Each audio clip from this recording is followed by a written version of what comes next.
Lil Baby is one of the hottest rappers in the game right now. But before he was dominating the charts and selling out shows across the country, the rapper ran the streets of Atlanta. Here's a look at how Lil Baby went from being one of ATL's most respected hustlers to a rap star. Lil Baby was born Dominique Armani Jones in the Oakland City neighborhood of Atlanta. His mother was a postal worker who raised him and his two sisters after their father abandoned the family when the rapper was just 2 years old. Because of this, Baby got involved in the streets at a young age to support himself and help out his family. He started getting in trouble when he was still just a kid and got locked up for the first time at age 12 for an attempted robbery. He and a couple friends thought it would be smart to try and rob a house in their neighborhood. But just as they were about to break in, the cops showed up out of nowhere. They were all cuffed and questioned, but eventually arrested for burglary. Because Baby was so young at the time of the arrest, they couldn't hold him in county jail. So they sent him to juvie where he served about 10 days. After getting out, he went back to school but was still active in the streets. He did well in class, but kept getting in trouble and was eventually forced to drop out of high school. He got suspended so many times that the school wouldn't allow him to come back. He thought of attending an alternative school until realizing he was too old and decided to just drop out instead. So, he turned to the streets full time in order to support himself. During this period of hustling, Baby would get locked up a few more times for gun and drug possession. The exact charges aren't available to the public because he was a minor at the time, but the rapper has spoken about it in interviews. Around the same time, Baby was building a reputation around the city as a serious hustler and gambler, selling weed and shooting dice to make a living. He told Rolling Stone that by 17, he already had 2 condos worth around $2,000 a month and was able to afford a car, jewelry, and anything else that he needed. But the lifestyle also comes with its risk, and Baby continued to get in trouble with the law. Eventually, he was sentenced to probation. Even though he did his best to keep a low profile, it's hard to stay out of trouble forever when your income depends on street activity. In 2012, the rapper slipped up and got arrested for possession with intent to sell and violating his probation. He was offered a plea deal of 2 years, which his lawyer begged him to take, but he ended up firing that lawyer and got a new one who was able to negotiate an even better deal. So instead of doing 2 years behind bars, Baby would be sent to a 6-month work program. Baby took that deal, and he was sent to the program, but quickly realized that it wasn't what he thought it would be. He soon found out that he'd have to serve a year, not 6 months like he'd been told. Plus, his release was conditional and based on whether or not he passed the program. So if he didn't pass, he'd have to repeat it over again and stay locked up until he passed. A few days after being admitted, Baby got into a fight with another inmate over something petty, and the other dude tried to hit him with a lock on the belt. It was a zero-tolerance kind of place and fighting was prohibited. So, after realizing that he couldn't even defend himself, Baby left the program and accepted the 2-year deal he'd originally been offered. This time, he was sent to actual prison.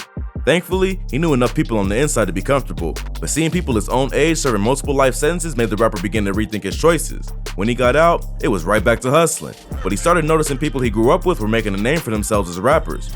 Baby grew up around artists like Young Thug and Lil Marlo, who were both on the come up in Atlanta, but at the time, he didn't have any artistic ambitions and just wanted to get in on the action. So, he took advantage of a street network that he already built and became the go-to plug for rappers, selling them weed at studio sessions or taking their money in dice games. It was around that same time he caught the attention of Coach K and P from Quality Control Records, who saw potential in Baby as a rapper way before he even considered it. Baby and P had known each other for a long time because Baby used to rock with P's homie Big. He knew about Baby's reputation as a hustler and started encouraging him to get in the booth. Coach K was a veteran in the Atlanta music scene who had helped build the careers of Atlanta's OG rappers like Gucci and Young Jeezy, so he also recognized Baby from events in the city. They both took a special interest in Baby because they felt he had something special even though he had never rapped. Coach K used to tell Baby, "You got the money, you got the swag, you live the life that all these rappers pretend to live. All you gotta do is put in the work and it'll go." But at the time, he was making so much money in the streets, it was hard for him to walk away and try something completely new. Thug also used to try and convince his friends to rap and went as far as buying him studio time so he could get started. Early on, Baby was so unsure about rapping that he had another childhood friend, Gunna, write some of his raps for him so he'd have something to say in the studio. But after a while, he got used to it and started making his own music. He quickly took to making street anthems, but the money wasn't there right away. His tour manager told Rolling Stone that in the beginning, he'd book the rapper at small clubs across the South, where he'd only get $500 to $1,000 per show, and end up spending most of that getting there and finding a place to stay. Since he was already making good money in the streets, Baby considered just giving up. But P convinced him to invest in a long-term vision, because at least with rap, he wouldn't end up dead or in jail. Baby took his advice and is now one of the hottest rappers in the game and worth a cool $4 million. It was a drug shortage that would eventually convince the rapper to leave the streets alone for good and focus on music.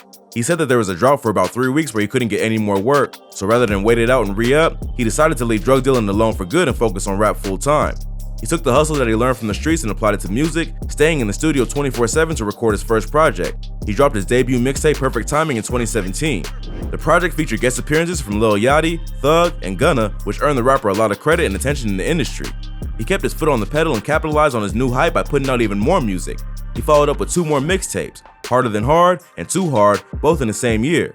These projects contain the tracks My Dog and Freestyle, which quickly went viral and established Baby as the next hot rapper from Atlanta. All this buzz caught the attention of not only superstars in the city, but also major artists like Drake. He and Baby would then collaborate on the track Yes Indeed, which was featured on the rapper's debut album Harder Than Ever. This shot Lil Baby into the mainstream, which is pretty crazy considering that he was sitting behind bars in the state penitentiary less than 2 years earlier. However, Baby didn't forget the people who helped him blow up, and later that year he would drop yet another collaborative mixtape with his friend Gunna called Drip Harder. This featured the track Drip Too Hard, which immediately went viral and peaked at number 4 on the Billboard charts. It was also nominated for Best Rap Song at the Grammys and has gone platinum over 5 times. It seems like everything Lil Baby touches turns to gold, and he took over the rap game at record speeds. But with all the fame comes negative attention, and in February 2019, Baby would get arrested and mistreated by police after being pulled over for reckless driving. The rapper, whose real name is Dominique Jones, did not turn on his blinker when changing lanes at Lee Street and Ralph David Abernathy Boulevard around 6 o'clock tonight. They said that he was weaving through traffic and also speeding.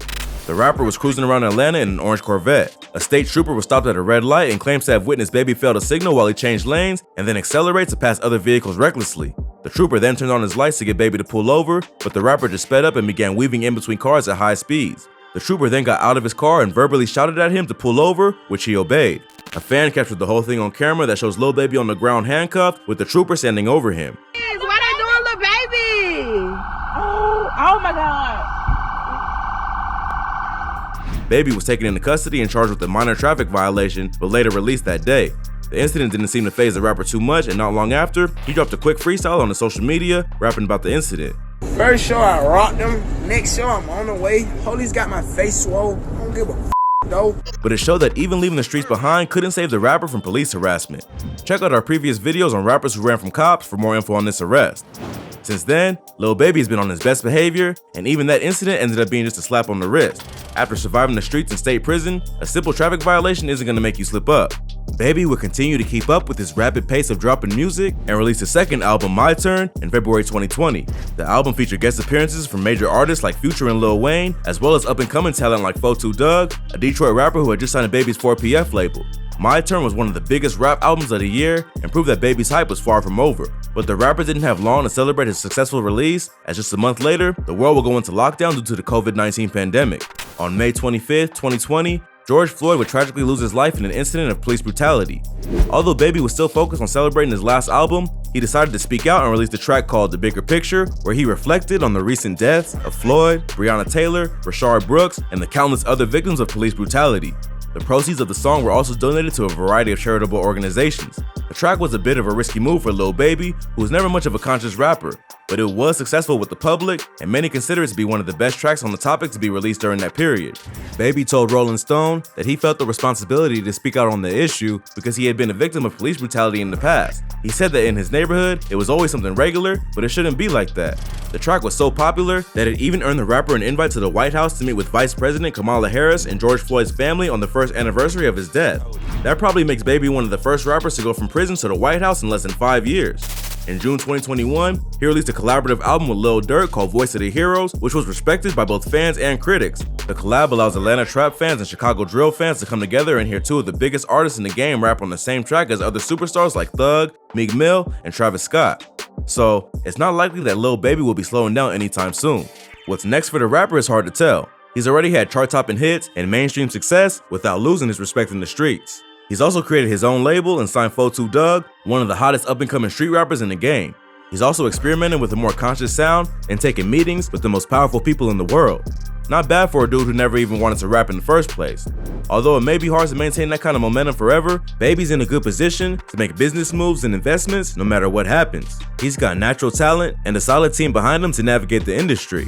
Maybe the rapper will continue popping out Billboard hits for years to come, or maybe he'll relax and work on building his label and other investments. Either way, Lil Baby's transition from trap star to rap star was nothing short of legendary, and he deserves all the credit in the world for doing so much in such a short period of time.